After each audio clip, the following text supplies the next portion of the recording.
Welcome back, guys. So here's the deal. I'm filming in the evening tonight and I just thought what a perfect time to just throw up a quick spontaneous episode. I have some more exciting things coming for you, but this one is jumping the queue because the last 2 nights on the Gold Coast here after the sun goes down has just been really cold, really gloomy. Today I had to bring the heater out. I've got my booties on. And you know, in this kind of weather, what I always feel like is hot chocolate, and I'm going to show you how to make my favorite kind. So this is going to make enough hot chocolate to make probably a perfect glass of this size, just over 250 ml, so that is a perfect single serve.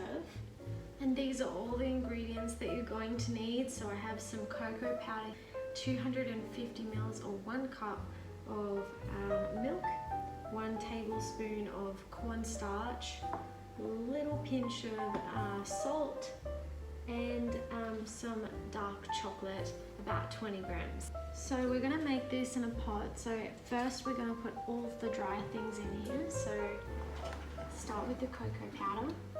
You need about 2 tablespoons of cocoa powder,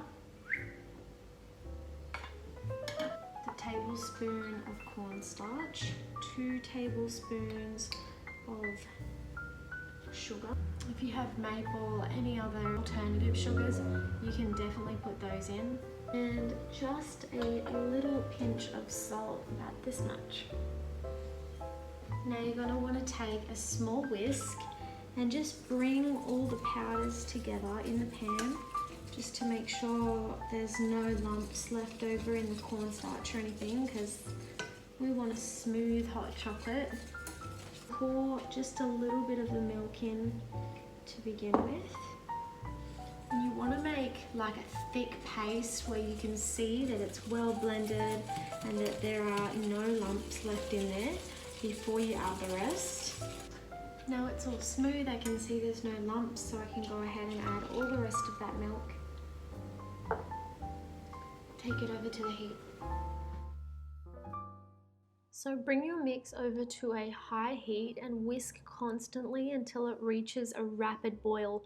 This mix you'll need to boil for at least 1 to 2 minutes, tasting constantly to make sure that that floury taste is cooked out. Once that cornstarch is cooked out, it should be nice, thick and silky, just like this.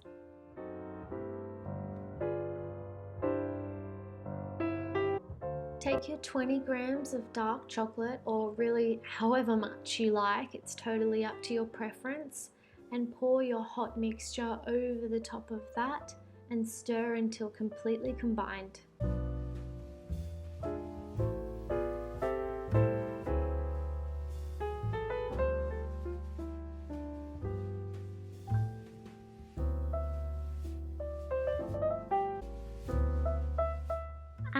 Final crowning glory, top this with a beautiful homemade marshmallow.